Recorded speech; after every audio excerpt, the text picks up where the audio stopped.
My God, this incredible HFY masterpiece found you today. Witness the legend, starting now. They laughed at the human's small size until one of them pressed a Kryn battle captain overhead for 30 full seconds.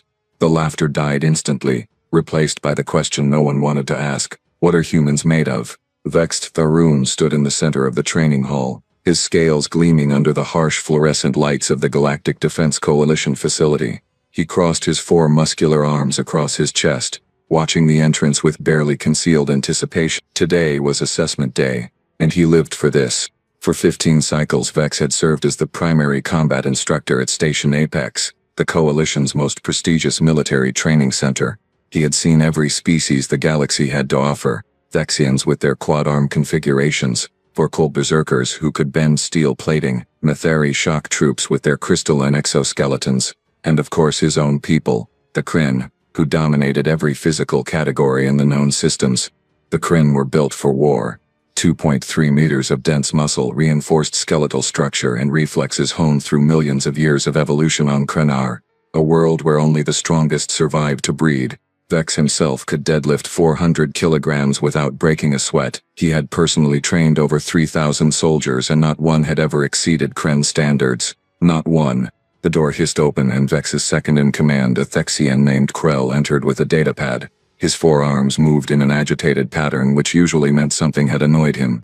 "They are here," Krell announced, his mandibles clicking with what sounded like disgust. "Who?" Vex asked, though he already knew. The schedule had been clear. The humans. Ah yes, the humans. Vex had heard about them, of course. Everyone had. The new species that had practically begged for Coalition membership. They came from some backwater planet in an unremarkable star system. Desperate to prove they belonged among the galactic powers. Their technology was adequate, sure, barely, but their biology, laughable. Vex had reviewed the preliminary reports. Humans averaged 1.7 meters in height. They had only 2 arms. Their bone density was pathetic compared to Kren standards. No natural armor, no redundant organ systems, no enhanced musculature. They were fragile, soft-skinned creatures who somehow survived on a planet without any real predators. "Send them in," Vex said, a grin spreading across his snout.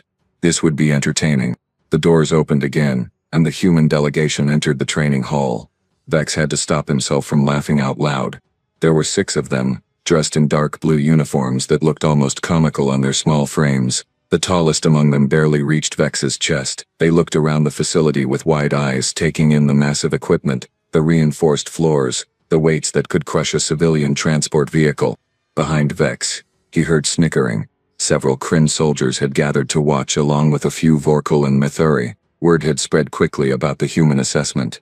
Nobody wanted to miss this. "Welcome to Station Apex," Vex announced, his voice booming across the hall. "I am Instructor Vex Tharoon. You must be the human contingent."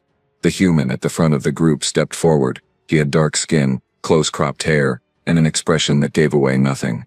His uniform bore the insignia of a Coalition lieutenant. "Lieutenant Marcus Webb, sir," the human said, his voice surprisingly steady. "Reporting with Marine Unit 7 for cross-species evaluation." Marine Unit 7. Vex resisted the urge to laugh again. These tiny creatures called themselves Marines. He had seen Jaluvian children with more intimidating physiques. "Marines," Vex repeated, letting the word hang in the air.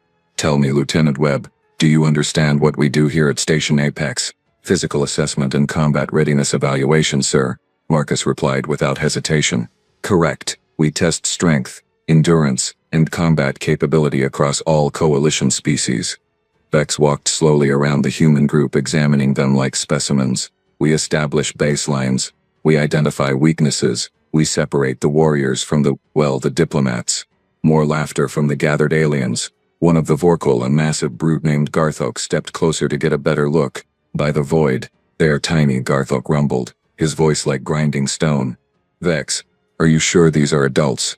They look like juvenile Kryn." "Worse," added a Kryn soldier named Drex. "At least our juveniles have claws." The humans said nothing. They stood in formation, eyes forward, expressions neutral. Lieutenant Marcus Webb kept his gaze locked on Vex, seemingly unbothered by the mockery. Vex stopped in front of a human female, shorter than the others, with her hair pulled back in a tight bun, her name tape read Ortiz. "You," Vex said, leaning down until his snout was level with her face. "How much do you weigh?" 68 kilograms, sir, she answered calmly. Vex straightened up and turned to address the room. 68 kilograms. I have weapons that weigh more. The hall erupted in laughter. Tell me, Private Ortiz, what exactly does your species eat? Air. Standard rations, sir, Ortiz replied, her expression never changing. Krell approached with his datapad reading from the human files. According to their biological reports, humans have minimal muscle density, weak skeletal structure, and virtually no natural defenses. Their homeworld is classified as low-threat environment with moderate gravity. Moderate gravity, Vex repeated, shaking his head. Of course, they evolved on an easy world, no challenge, no strength.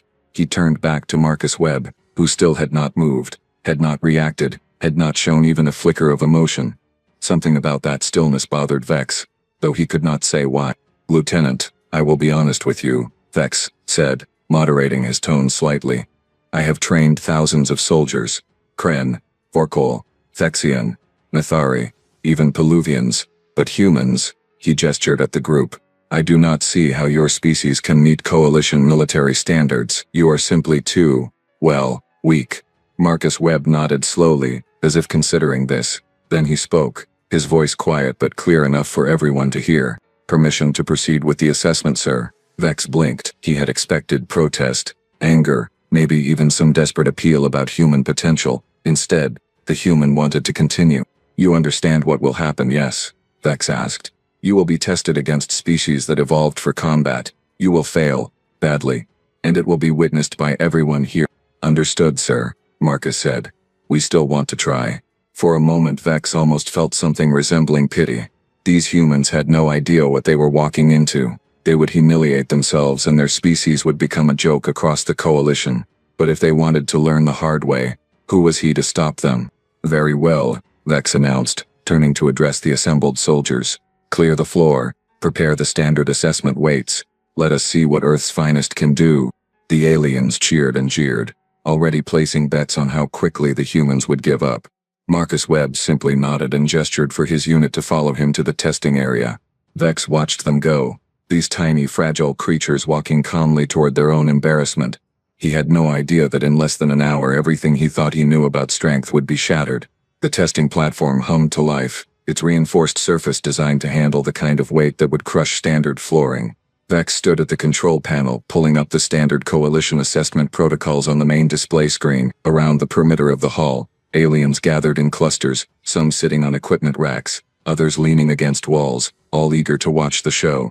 The humans had moved to the side of the room, standing in a loose group near the observation area. They were not talking among themselves, not fidgeting, just watching. Lieutenant Marcus Webb had his arms crossed, his face still showing that same infuriating calm. A few of the humans had pulled out data pads and appeared to be taking notes. Notes. As if they were here to study rather than compete. We will begin with standard demonstrations, Vex announced, his voice carrying across the hall. Each species will perform the coalition baseline lift. This establishes your starting category and determines your training placement. He gestured to Drex, one of his Kryn soldiers. Drex, show them how it is done. Drex stepped onto the platform, rolling his shoulders. He was young for a Kryn, barely into his second decade, but already built like a siege engine. His scales had the deep green coloring of the Northern Territories, and his arms were thick as tree trunks. The weight system descended from the ceiling, a massive bar with plates loaded on each end. The display showed 280 kilograms, the standard Kryn baseline. Drex gripped the bar, planted his feet, and lifted. The weight rose smoothly, steadily, until he held it at chest height. He held the position for the required 5 seconds, then lowered it with controlled precision. The platform registered the lift with a confirming tone. The Kryn soldiers cheered. Garthok slammed his fist against his chest in approval. 280 kilograms, Vex announced. Standard Kryn baseline. Acceptable. He looked at the humans. They were writing on their data pads. One of them, a male with the name Kim on his uniform, seemed to be doing calculations. Vex moved on. Krell, demonstrate the Thexian standard. Krell approached the platform with his characteristic four-armed gait. The weights adjusted automatically, adding plates until the display read 310 kilograms. Krell positioned himself, gripped the bar with his upper and lower arms working in coordination, and lifted. His mandibles clicked rapidly as he strained, but he completed the lift, holding it for the required time. More cheers from the crowd. The Thexians in attendance whistled their approval. A sound like steam escaping from vents. 310 kilograms, Vex announced. Vexian baseline. Well done. Again, he glanced at the humans. More note-taking. Private Ortiz appeared to be sketching something. Possibly the lifting positions. What did they think they would learn from watching? Garthok, Vex called. Show these newcomers what a Vorkol can do. Garthok lumbered to the platform, each step making the floor vibrate slightly. The Vorkol were the largest species in the coalition, built like walking mountains. Garthok stood nearly 3 meters tall, with arms as thick as a human torso. The weight system strained as it loaded 340 kilograms onto the bar. Garthok did not bother with careful positioning. He simply grabbed the bar, roared and yanked the weight upward. His muscles bulged, his skin flushed darker with effort, and he held the bar overhead with his arms fully extended. 340 kilograms. Vex shouted over the roar of approval from the Vorkol observers. The Vorkol standard. Strength incarnate. Garthok slammed the weight down, making the entire platform shake, then beat his chest and roared again. The other Vorkol joined in, creating a sound like thunder rolling through the hall. When the noise finally died down, Vex turned to face the humans. They had stopped taking notes. They simply stood there, watching him with those unnervingly calm expressions. So, Vex said, walking toward them slowly, you have now seen what real soldiers can do. Kren, Vexian, Vorkol. These are warriors bred and trained for combat. He stopped a few meters away. The coalition baseline for new species is 200 kilograms. Can any of you even attempt that? Silence. The humans looked at each other, seemed to have some kind of wordless conversation, then looked back at Vex. 200 kilograms, Vex repeated. Honestly, I will be impressed if any of you can lift half that amount. Your own reports indicate your species has minimal strength compared to galactic averages. Lieutenant Marcus Webb tilted his head slightly, as if considering something. Then he nodded to one of his soldiers. Ortiz, he said simply. The human female stepped forward. Private Jenny Ortiz, the one who weighed 68 kilograms. She was one of the smaller humans, barely reaching 1.6 meters in height. She walked to the platform with an easy stride, her movements relaxed, almost casual. Vex felt a flicker of something he could not quite name. Concern. No, that was ridiculous. What could this tiny creature possibly do? Private Ortiz, Vex said, trying to keep the condescension out of his voice and failing. I appreciate your courage, but perhaps you should reconsider. 200 kilograms is, well, it is more than 3 times your body weight. I do not want anyone getting injured on their first day. Ortiz looked up at him, and for the first time he saw something in her expression. Not fear, not determination, something else. Amusement. I will be fine, sir, she said. Please load the weight. The crowd had gone quiet now. Everyone wanted to see this. Vex could hear whispered bets being placed. How many seconds before she gave up? Would she even be able to move the bar? Vex walked to the control panel and set the weight to 200 kilograms. The system whirred, loading the plates onto the bar. The display confirmed the weight, and the bar lowered into position. Private Jenny Ortiz stepped onto the platform. She looked at the bar for a moment and reached down and wrapped her right hand around it. Her right hand, singular. Private, Vex started to say. You should use both hands for... She lifted. The weight came up smoothly, easily, rising from the platform like it weighed nothing. Ortiz held the bar in her right hand at waist height, her arm barely flexing, her breathing completely normal. Then, while still holding the 200-kilogram weight in one hand, she pulled out her datapad with her left hand and appeared to check something on the screen. The hall went absolutely silent. Ortiz looked up at Vex, the weight still suspended in her right hand, not shaking, not straining. Sir, she said, her voice conversational, almost bored. Do you have anything heavier? Vex stared at Private Ortiz, his brain refusing to process what his eyes were showing him. The weight was still there, suspended in her single hand, the display still reading 200 kilograms. She was not shaking, not grimacing, not showing any sign of effort whatsoever. She was checking her datapad. What? Vex managed to say, his voice coming out strangled. What are you doing? Ortiz glanced up from her screen. Just confirming the conversion, sir. 200 kilograms is about 440 pounds in our measurement system. Wanted to make sure I was reading the display correctly. She said it like she was discussing the weather, like she was not currently holding a weight that should have crushed her into the floor. Garthok moved first, his massive form pushing through the crowd. He stared at Ortiz, then at the weight, then back at Ortiz. His small eyes narrowed with suspicion. Impossible, he growled. Trickery. The weight is fake. The system does not malfunction, Krell said, but his mandibles were clicking erratically, a sign of severe agitation. The display is accurate. She is holding 200 kilograms. With one hand, Drex added, his voice hollow with disbelief. Vex found his legs moving, carrying him closer to the platform. He checked the control panel, ran a diagnostic, verified the weight calibration. Everything was functioning perfectly. The bar she was holding actually weighed 200 kilograms, and she was still just standing there waiting. Put it down, Vex ordered. Ortiz shrugged and lowered the weight back to the platform with the same casual ease she had lifted it. She stepped off, brushing her hands together as if removing dust, and looked at Vex expectantly. Drugs, Vex said suddenly, the word bursting out. You are using enhancement drugs. Chemical augmentation. That is the only explanation. Lieutenant Marcus Webb stepped forward, his expression still calm but his voice carrying an edge now. We are not using any substances, sir. Coalition protocols required full biological screening before our arrival. The results are in your system. Vex pulled up the files on his datapad, scrolling frantically through the human medical reports. Clean. All of them. No chemical enhancements, no genetic modifications, no cybernetic implants, just biology. Then gravity manipulation, Vex insisted, looking around wildly. You have some kind of field generator that is reducing the weight. You must. We do not have that technology, sir, Marcus said. Liar, Garthok roared, stepping onto the platform himself. He grabbed the bar with both hands and lifted. His muscles strained, his breathing grew heavy, and he managed to raise it to chest height before setting it down.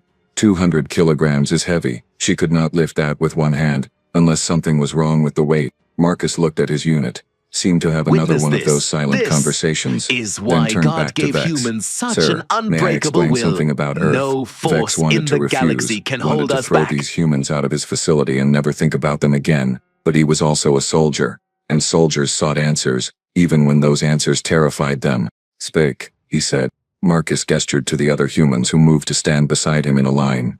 Earth, our homeworld, has a gravitational force of 9.8 meters per second squared. In Coalition standard measurements, that is approximately 1.8 times the gravity you are currently experiencing in this facility.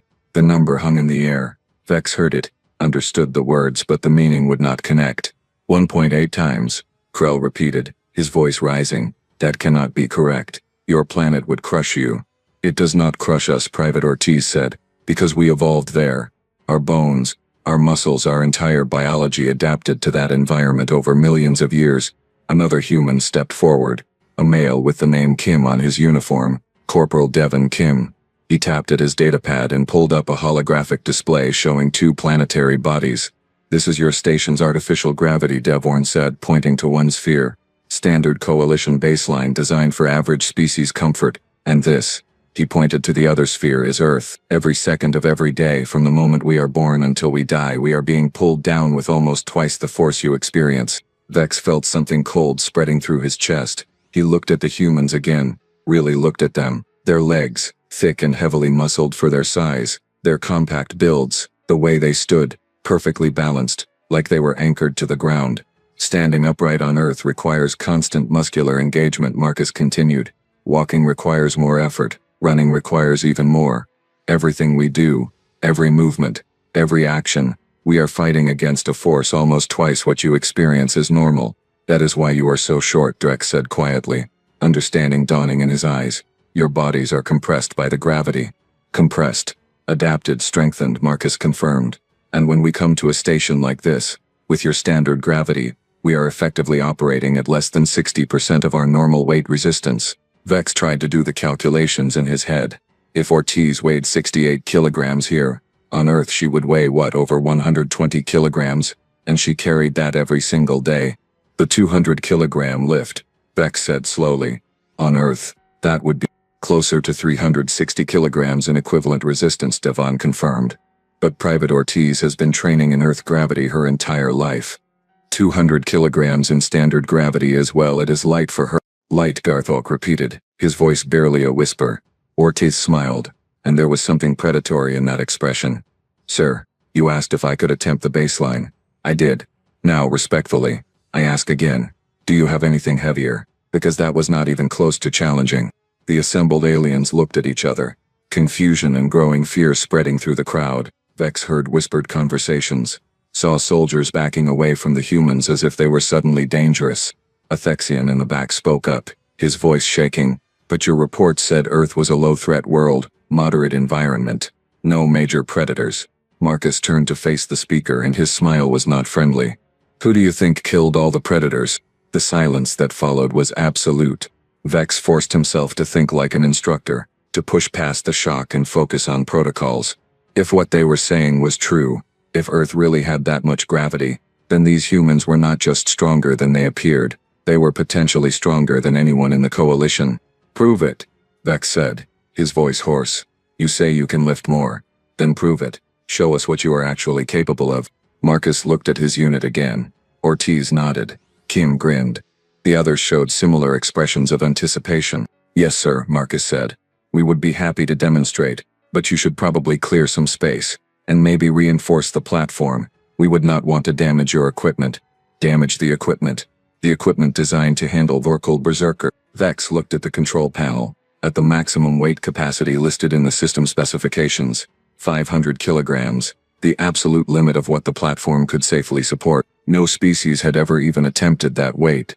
It was theoretical, a safety margin, not an actual test. Load 500 kilograms, Vex heard himself say. The room erupted in shocked murmurs. Garthok laughed, but it sounded forced, nervous. 500 kilograms? Krell said. Vex, that is madness. That weight would kill them.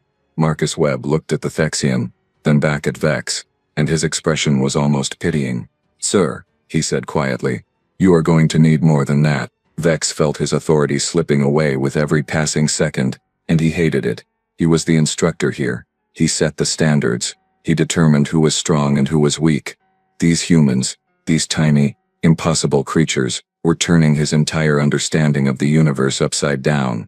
More than 500 kilograms, he said, forcing steel into his voice. You claim you need more than the absolute maximum our equipment is designed to handle. Yes, sir, Marcus replied simply. Fine. Vex turned to Krell. Bring out the ceremonial weight. Every species in the room reacted. The Kren soldiers straightened.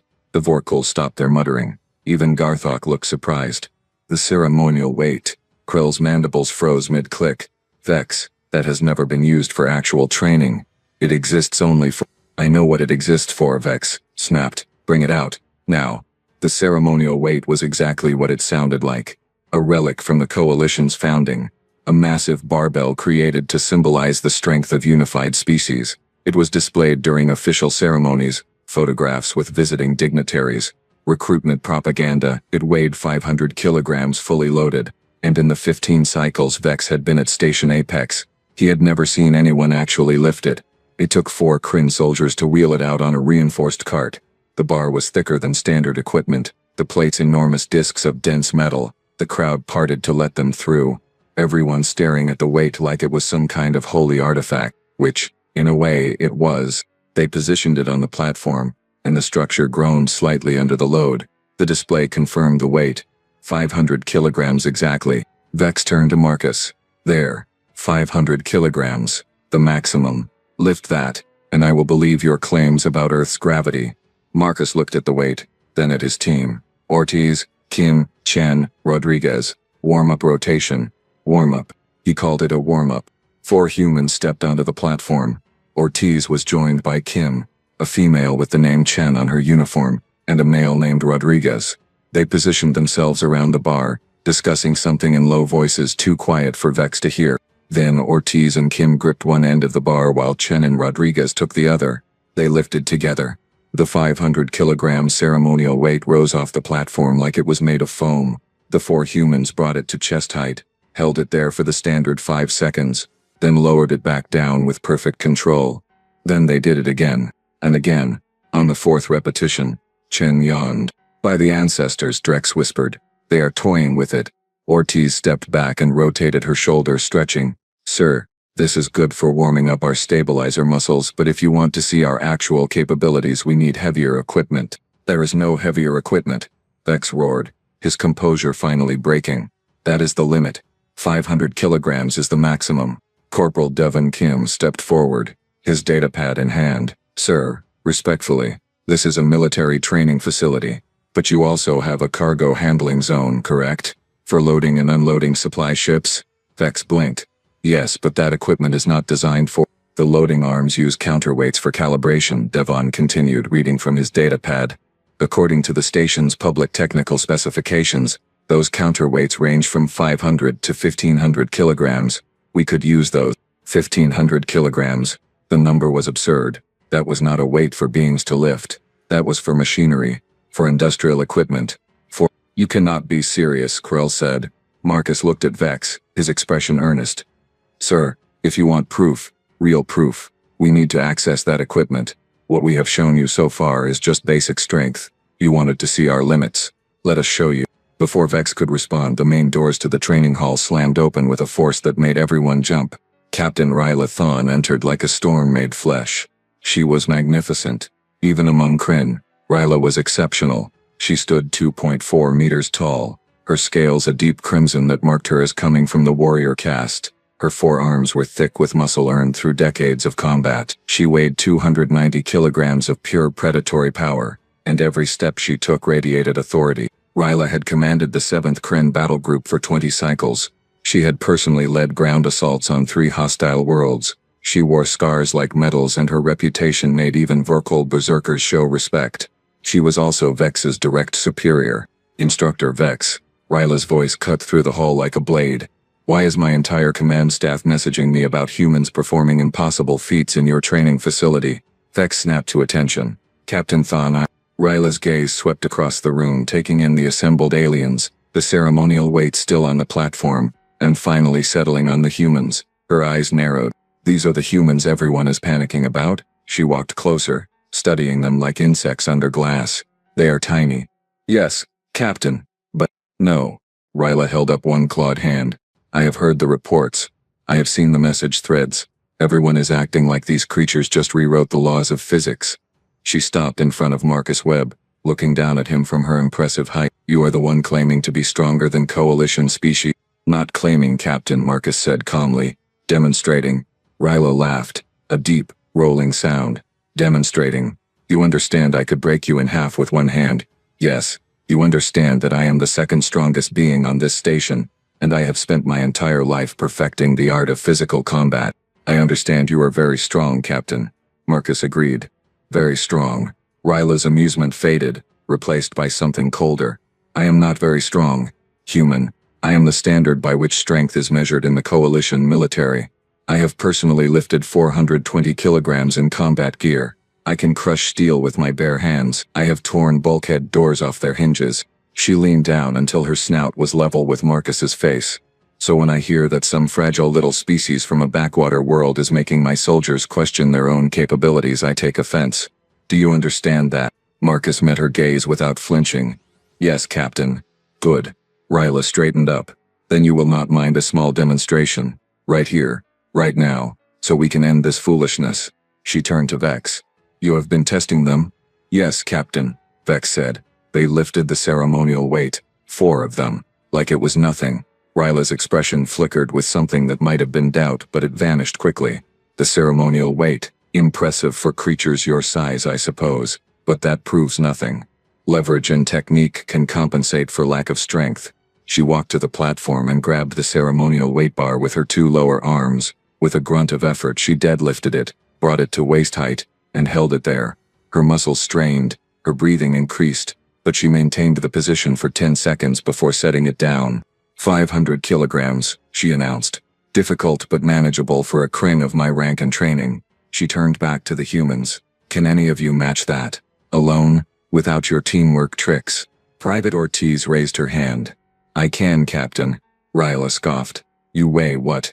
60 kilograms? 70? 68, Captain. Then you will forgive me if I do not believe you can lift more than 7 times your own body weight.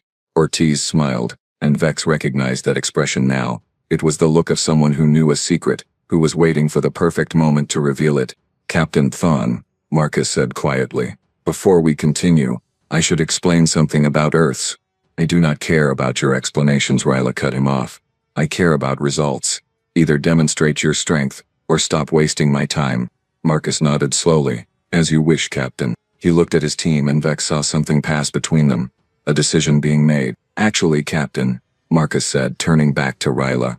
I have a better idea for a demonstration, one that will prove our point more effectively than any weight. Oh? Ryla crossed her arms. And what would that be? Marcus smiled. You. The word hung in the air like a blade waiting to fall. You. Captain Ryla Thawne stared at Lieutenant Marcus Webb, her expression cycling through confusion, disbelief, and finally settling on anger. Excuse me? Her voice dropped to a dangerous growl. Marcus gestured casually at the ceremonial weight, then at the assembled aliens. With respect, Captain, weights are abstract, numbers on a display. They do not mean anything to most of the people watching. But you, everyone here knows exactly how strong you are, how heavy you are, how impossible it should be for someone my size to move you. Ryla's scales flushed darker, a sign of rising aggression that every Kryn in the room recognized. You think you can lift me? I think it would be an effective demonstration, yes. Of what? Your stupidity. Ryla took a step closer to Marcus, her shadow falling over him. I am 290 kilograms of muscle and bone. I am a trained warrior with 4 functional arms. I could kill you before you even touched me. Marcus did not move, did not react to the threat. You asked for a demonstration, Captain. I am offering one, but only with your permission. Vex watched this exchange with growing horror. He knew Ryla's temper. He had seen her throw soldiers twice her size across training rooms for lesser insults. This human was either incredibly brave or monumentally foolish. Ryla leaned down, bringing her face centimeters from Marcus's. Her breath came in hot snorts. You want permission to try and lift me? Fine.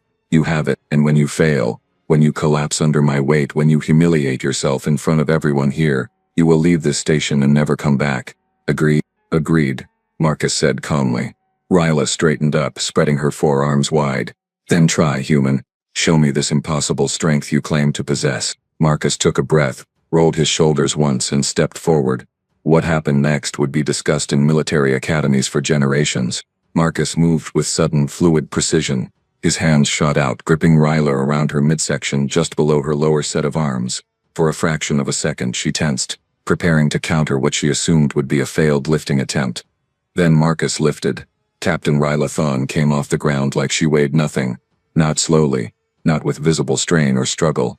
Marcus simply stood up, straightening his legs and back, and Ryla rose into the air with him. Her eyes went wide with shock. Her arms flailed for a moment, seeking balance that was not there because she was no longer connected to the ground. Marcus adjusted his grip, stepped his feet into a wider stance, and then pressed. He pressed Ryla Thawne above his head. His arms extended fully, locked at the elbows, holding 290 kilograms of elite Kryn warrior overhead like she was a training weight. His expression showed concentration, but not strain. No shaking in his arms, no trembling in his legs. His breathing remained steady and controlled. The training hall was silent enough to hear individual heartbeats. Ryla looked down at Marcus, then at the ground far below her, then at her own hands as if they belonged to someone else. Her mouth opened but no sound came out. Marcus held the position. 5 seconds, 10 seconds, 15. Earth's gravity, he said, his voice perfectly steady, not even breathless, is 9.8 meters per second squared, almost double what you experience as normal. Everything I have ever done, every step I have ever taken, every object I have ever carried, has been under that constant force. 20 seconds. Humans evolved as persistence hunters, Marcus continued, still holding Ryla motionless above his head. We did not have claws or fangs or armor. We had endurance, stamina, the ability to carry our own weight, plus weapons, plus supplies across hundreds of kilometers, in heat that would kill most species, through terrain that would cripple others. 25 seconds. Our bones are dense because they have to be. Our muscles are layered and redundant because anything less would fail under the constant load. Our cardiovascular system is overpowered for our size because our hearts have to pump blood upward against gravity that wants to drag it down. 30 seconds. Marcus began to lower Ryla, the descent as controlled and smooth as the lift. He set her feet gently on the ground, released his grip, and stepped back. Ryla stood there, swaying slightly, her legs unsteady beneath her. She stared at Marcus like he had just revealed himself to be made of fire and void stuff. Marcus clasped his hands behind his back, standing at ease.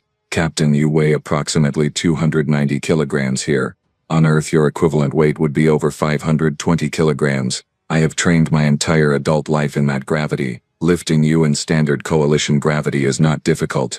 It is just different. Vex looked around the training hall. Every alien was frozen. Some had their mouths open. Others were backing away slowly. Garthok, the massive Vorkul who had mocked the humans earlier, had gone completely pale, his skin losing its normal dark coloration. Krell's forearms hung limp at his sides, his mandibles slack. Drex was shaking his head slowly, repeatedly as if trying to reset his brain. Private Ortiz spoke into the silence, her voice cheerful. For reference, Lieutenant Webb is not even our strongest lifter. Sergeant Torres back at base can military press over 300 kilograms. He is built differently. Captain Ryla Thawne finally found her voice. It came out as a whisper. You lifted me. Yes, Captain. You held me over your head. Yes, Captain. For 30 seconds. Yes, Captain. Ryla's legs gave out. She sat down hard on the platform, her forearms wrapped around herself as if seeking comfort. She looked up at Marcus with something Vex had never seen in her eyes before. Fear. Pure, undiluted fear. What are you? She asked. Marcus's expression softened slightly. We are humans, Captain. We come from a world that tried to kill us every single day. Our oceans have storms that could flatten cities. Our land has deserts that reach 70 degrees and frozen wastelands that drop to -80. We have predators with fangs as long as your fingers, venom that stops hearts in seconds. Diseases that have killed millions of us. He gestured at his team. We are not the strongest species because we wanted to be. We are strong because anything weaker died before they could have children. Earth did not give us a choice. Private Chen stepped forward, her voice quiet but clear. You asked what we are, Captain. We are the species that survived a death world. We are what happens when gravity itself tries to crush you for 4 million years and fails. Corporal Rodriguez added, we are what predators become when all the other predators are extinct. Kim finished the thought. We are humans. And we have been carrying weight you cannot imagine since before we learned to make fire. The silence stretched. Vex watched as understanding rippled through the crowd. He saw soldiers stepping backward, creating distance between themselves and the humans. He saw respect in some eyes, terror in others. Garthok was the first to speak, his voice barely audible. Death world. They come from a death world. The word spread through the hall like contagion. Death world. Death world. The humans are from a death world. Vex looked at Lieutenant Marcus Webb, at this small, unassuming being who had just casually lifted the second strongest warrior in the coalition like she was a child's toy. And for the first time in his career, Instructor Vex Tarun understood what it meant to be truly outmatched. Captain Ryla was still sitting on the platform staring at her own hands. I could not have stopped you, she said slowly. If you had wanted to hurt me while I was up there, I could not have done anything. No, Captain. Marcus agreed. You could not have. Ryla looked up at him, and something changed in her expression. The fear was still there, but it was being overtaken by something else. Understanding, acceptance, and beneath it all, a warrior's recognition of strength. She stood up slowly, testing her legs, then she did something Vex had never seen her do. Captain Ryla Thawne bowed to Marcus Webb, not a formal military salute, a bow, deep and respectful. I apologize, Lieutenant, she said. I underestimated you and your species. It will not happen again. Marcus returned the bow. No apology necessary, Captain. You had no frame of reference. None of them did. Ryla straightened, some of her composure returning. No, we did not. She turned to face the assembled aliens. But we do now. Vex found himself sitting on equipment crate, his legs no longer willing to support him. His worldview, carefully constructed over 15 cycles of training the galaxy's finest warriors, lay in ruins around him. He looked up at Marcus Webb and the question came out raw and desperate. Explain it to me. All of it. I need to understand. Marcus nodded and gestured for his team to gather around. Captain Ryla remained standing nearby, listening intently, her earlier arrogance replaced by cautious attention. The other aliens formed a loose semicircle, keeping distance but unable to look away. Earth, Marcus began, is classified in Coalition records as a Class 7 world. Moderate climate, moderate gravity, low threat level. Those classifications are wrong. Catastrophically wrong. He pulled up a holographic display from his datapad showing a blue and green planet rotating slowly. Earth has a gravity of 9.8 meters per second squared. That is 1.78 times standard Coalition baseline. Every human who has ever lived has spent their entire existence being pulled downward with nearly twice the force you consider normal. Krell's mandibles clicked nervously. But how do your bodies not collapse? Private Ortiz stepped forward. Our skeletal structure is incredibly dense. Human bones can withstand compression forces that would shatter the bones of most species in this room.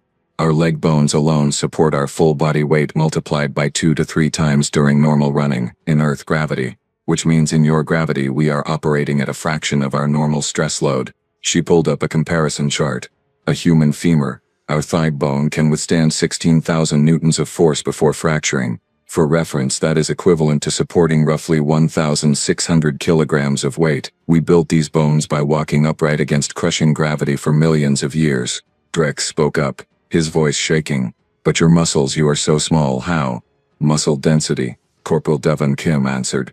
Human muscle tissue is layered differently than most species. We have slow twitch fibers for endurance and fast twitch fibers for explosive power. Our backs, our legs, our core, they are in constant engagement just to keep us upright against Earth's gravity. He walked to the ceremonial weight and casually lifted one end with a single hand, tilting the massive bar at an angle. This feels like maybe half weight to me. My body is calibrated for Earth. Here everything is lighter. Everything is easier. Captain Ryla found her voice, still unsteady. You said persistence hunting. Explain that. Private Chen nodded. Humans are endurance specialists, Captain. We can run for days. Literally days without stopping. Most predators on Earth, the ones that survived alongside us, can sprint fast but tire quickly. Humans evolved to simply follow them. Walking when the prey ran, jogging when it rested. Never stopping. Never giving up. She pulled up footage from Earth showing humans running across vast plains under a brutal sun. We chased animals until their bodies overheated and shut down, until they collapsed from exhaustion. Then we killed them with tools we carried the entire way. No other species on Earth could do this, just humans. We are the galaxy's ultimate endurance predators, Rodriguez added. Our cooling system is unique too. We sweat. We can regulate our body temperature through evaporative cooling across our entire skin surface. Most species here can only cool through panting or limited skin patches. Humans can maintain physical activity and heat that would kill you for hours, for days. Vex felt something cold settling into his chest. He thought about the long-distance training runs in his curriculum. 5 kilometers was considered brutal for most species. He had seen Vorkul berserkers collapse after 3 kilometers of sustained jogging. How far can you run? He asked quietly. The human record for continuous running is 350 kilometers, Marcus said. That is not the limit of human capability. That is just how far someone ran before they decided to stop. 350 kilometers. Vex had never run more than 20 in his entire life. But it is not just running, Jenny Ortiz continued. She held up her hands. Humans have incredible grip strength and dexterity. We evolved climbing trees to escape predators, throwing rocks and spears to hunt. Our hands can grip for hours without tiring. Our shoulders can throw objects with accuracy and force that most species cannot match. She picked up a small weight disc, maybe 5 kilograms. Watch. She threw it across the training hall. It sailed in a perfect arc, easily 30 meters, and struck a targeting dummy dead center with enough force to knock it backward. Throwing, Marcus said. No other Earth species can throw like humans. It is a unique adaptation.